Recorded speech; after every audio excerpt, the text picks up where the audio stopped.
नमस्कार दोस्तों, जेबी study point के यूट्यूब चैनल में आपका बहुत बहुत हार्दिक स्वागत और अभिनंदन करता हूं। दोस्तों एनटीए यूजीसी नेट हिस्ट्री का जो 9 अक्टूबर को एग्ज़ाम हुआ था उसके आंसर के आने के बाद में कुछ सवालों के डाउट रह गए हैं। परंतु दोस्तों देखो, क्लेम इसलिए नहीं कर रहे हैं क्योंकि एक सवाल का 1000 रुपये है, तो डर है ऐसा ना हो कि भाई हमारा डाउट जो है क्लेम वो गलत हो जाए और 1000 रुपये मारे जाएं। तो कुछ हमारे जो स्टूडेंट हैं और कुछ जो हमारे साथी हैं जिन्होंने एग्ज़ाम दिया है तो डाउट थे, तो उनको आज दूर करने का प्रयास करते हैं।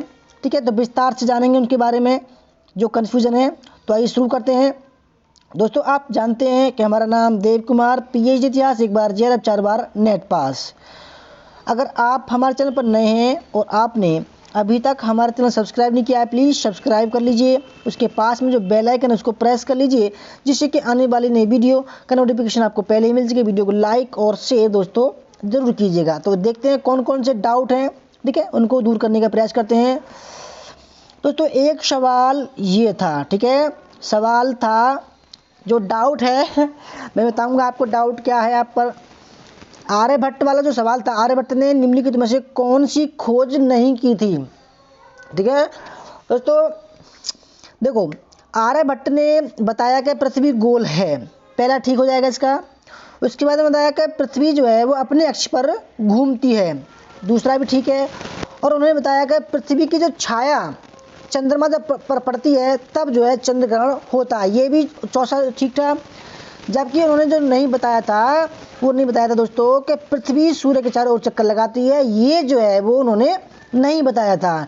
इस पर कभी कुछ लोग कुछ जो है 50-50 जो चांद बता रहे हैं कि चौथा गलत है, आयोग ने गलत दिया है। दोस्तों ये जो आयोग ने आंसर दिया है बिल्कुल सही आंसर दिया है, सही आंसर दिया है। उसने दिया है कि जो आर्यभट्ट ने नहीं बताया है पृथ्वी सूर्य के चारों ओर चक्कर लगाती है, ये नहीं बताया, बिल्कुल राइट आंसर है, कुछ भी करने की जरूरत नहीं है। इसी प्रकार दोस्तों एक सवाल ये था, प्रारंभिक वैदिक काल में बृहस्पति कौन था। दोस्तों प्रारंभिक, देखो प्रारंभिक लिख रहा है प्रारंभिक वैदिक काल में, तो जो बृहस्पति था, तो देखो हमने भी बताया दोस्तों, क्योंकि सवाल जो था जो लोग वो बच्चों ने बताया था वो स्पष्ट नहीं बताया था। वैदिक काल में बृहस्पति वज्रपति, वज्रपति जो है वज्रपति बताया था।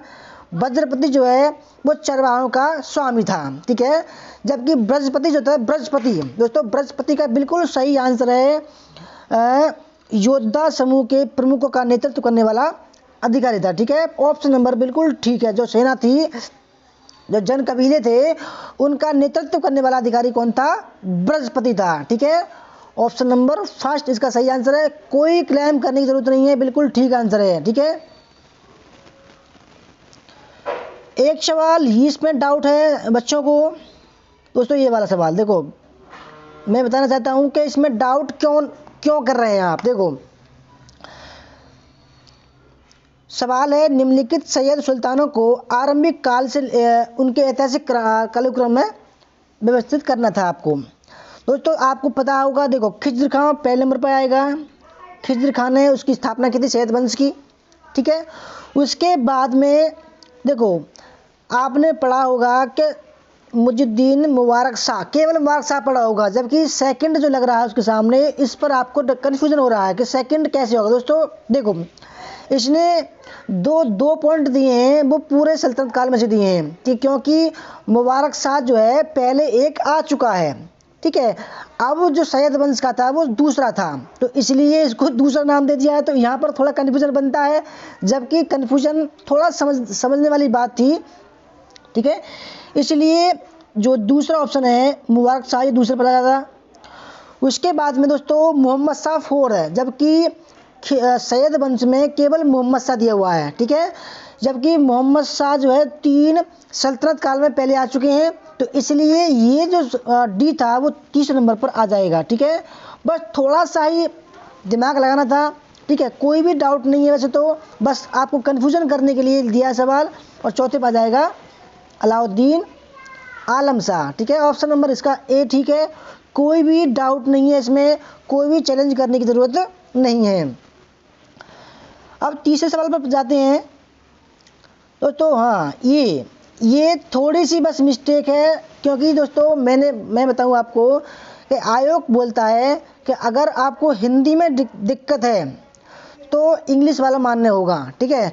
तो यहाँ पर जो लिख रहा है, निम्नलिखित में से किस सुल्तान ने तनका पर टकसाल शहर का नाम उत्कीर्ण या लिखवाने की प्रथा शुरू की थी। दोस्तों तनका नहीं है, ये है टंका, ठीक है, टंका, ठीक है। चांदी का टंका था, ये चांदी का टंका और तांबे का जीतल था, ये चलवाए थे इल्तुतमिश ने।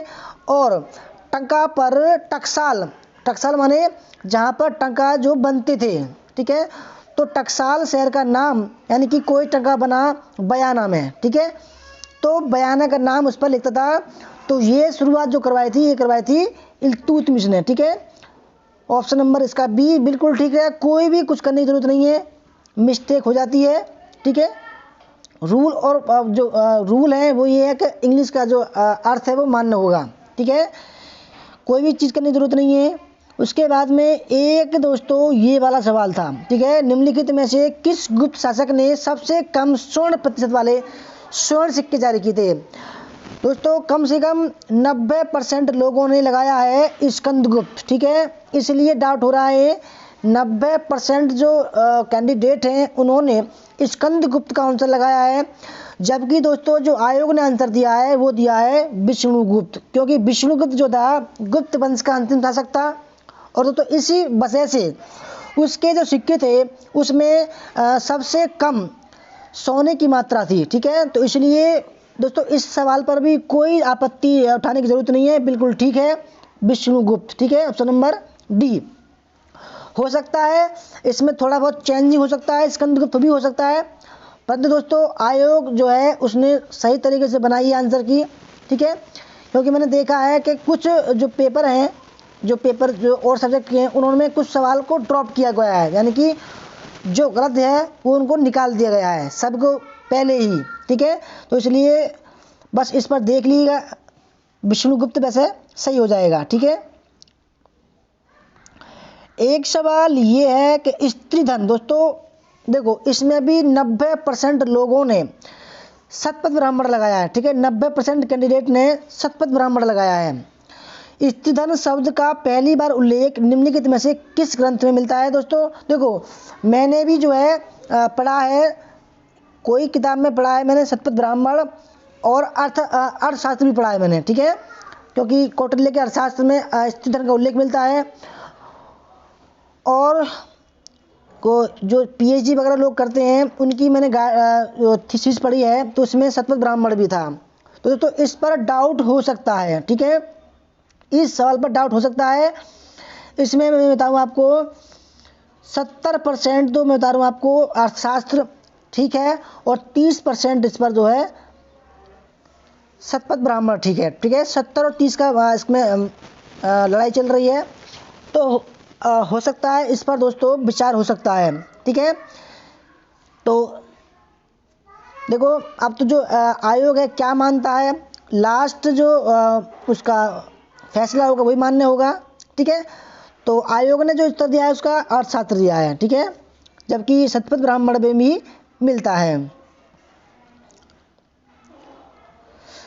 और दोस्तों ये थे हमारे कुछ डाउट, ठीक है, आपको हमारे डाउट की से कुछ हेल्प मिली होगी। आपकी क्या प्रतिक्रिया है जरूर जो कमेंट करके बताना। तो वीडियो अच्छी लगी तो लाइक करना, शेयर करना, कमेंट करना, ठीक है।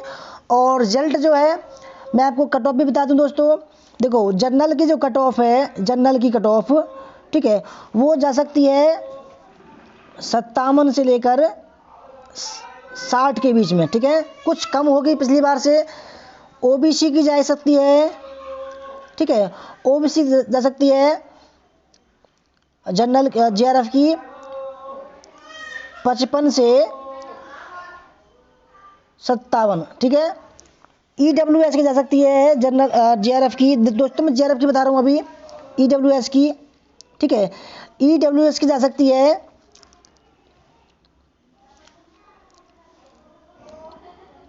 53 से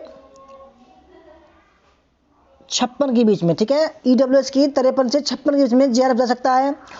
उसके बाद में बात करें हम एससी की, एससी का जो जीआरएफ है वो भी दोस्तों 52 से लेकर कम से कम 54 के बीच में जा सकता है। और एसटी का, क्योंकि दोस्तों आपके 2-3% जो है डाउन जाएगी, क्योंकि पेपर का लेवल अच्छा है।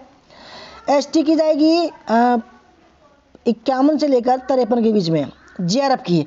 अब बात करते हैं नेट की, तो जनरल का नेट जाएगा दोस्तों